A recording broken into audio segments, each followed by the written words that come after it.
Lawmakers get ready for another round at the Capitol with the spotlight on redrawing voting lines in Texas. It's not about the politicians or the political class, it's about the voters. It's a battle that seems destined to be settled in court. We have a demonstrated history of suppressing the voting coalitions that are people of color, and people of color have driven our population increase. We look closer at the court challenge already underway, even before the new special session starts. A federal judge scolds the state for moving too slowly to protect children, how she wants the governor to step in to help the Texas foster care system.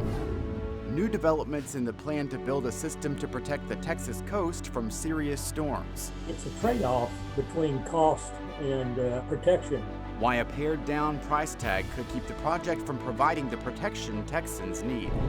Produced from the Capitol in Austin and airing statewide, this is the award-winning State of Texas. Hello, and thank you for joining us. I'm Josh Hinkle. We are just one day away from a new special session at the state capitol. The biggest item on the agenda is the battle over redistricting.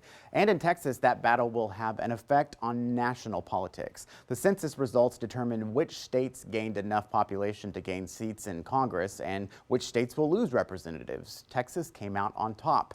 This map from the U.S. Census Bureau shows the nationwide picture. We highlighted states that will see a change. The ones in purple lost one congressional seat. States that gained one seat are shown in yellow. You can see Texas was the only state to add 2 seats. That's more than any other state. Texas will now have 38 seats in the U.S. House.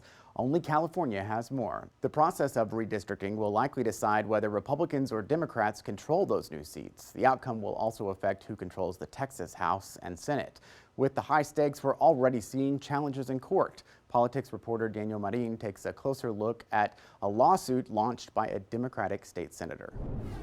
It happens after every U.S. census, the battle lines drawn over the literal drawn lines that decide who represents which Texans in Washington. It is highly probable that redistricting in this session will be like redistricting in the past, focused on preserving incumbency and focused on preserving current political power. KXAN dug through a federal lawsuit filed against Governor Abbott by Democratic Austin State Senator Sarah Eckhart and others.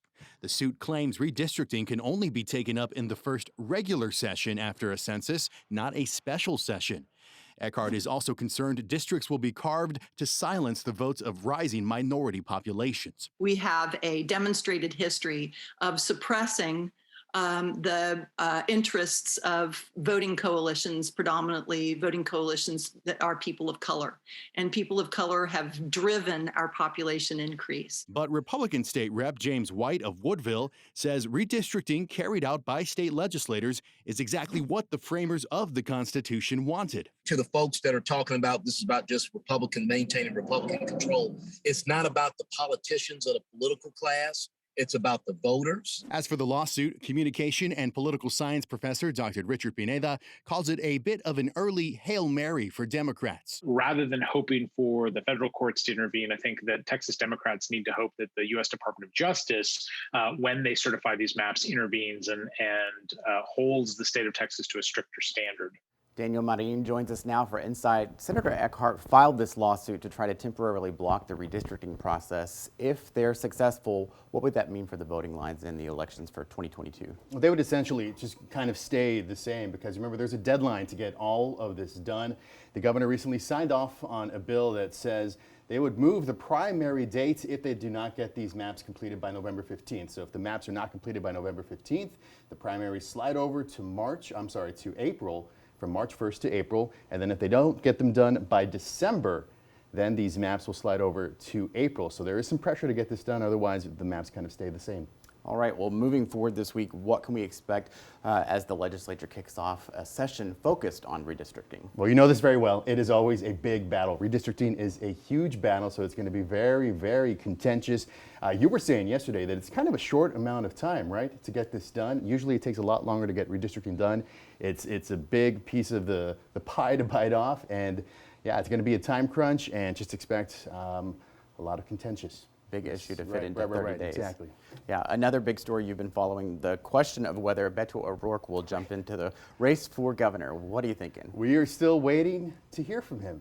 Right, there is no big name candidate yet in this race. Beto O'Rourke certainly hasn't said no, that he's not going to be part of this gubernatorial run, but yeah, he hasn't ruled it out, but he hasn't said yes yet either. So at this point, we're just kind of in a holding pattern, just kind of waiting to see what happens. I know we reported this week that at least one GOP group is already counting on O'Rourke to jump into the race, and they released a statement as a kind of preemptive strike, right? Right, that was the Republican Governors Association. They released a statement that was titled, "Let us introduce you to the latest Beto O'Rourke." They're basically saying that during his presidential run that Beto moved all the way to the left on a lot of the issues, particularly, you remember gun control, you remember the whole heck yes, we're going to take your AR-15 during one of the debates when he was talking about the gun buyback program. So they maintained, look, Beto has tried to seek higher office twice. It didn't work twice for him. And they feel like he did some damage to his brand by moving to the left during the presidential campaign. Of course, that is what they are contending. Now, what are the Democrats saying about that criticism? Well, I spoke with the chair of the Texas Democratic Party. He said that he would be happy to see Beto get into this race. He says that he feels that Beto is still very much a person who could fire up the Democratic base. He still remains a charismatic figure within the party, so they think that he could get this done. Now, also on the topic of this whole the Republican Governors Association saying that they feel Beto moved too far to the left, the chair of the Democratic Party says he feels it's Governor Abbott who has moved all the way to the right, particularly with this legislative session and some of the priorities that he has put forward. So they feel that it's Governor Abbott who is trying to appease kind of the edges of his base. And the governor, of course, also dealing with some low polling numbers recently. That, of course, could change from now until the primary. Going back to Beto, though, he still has a little bit of time if he decides that he does want to jump into this race.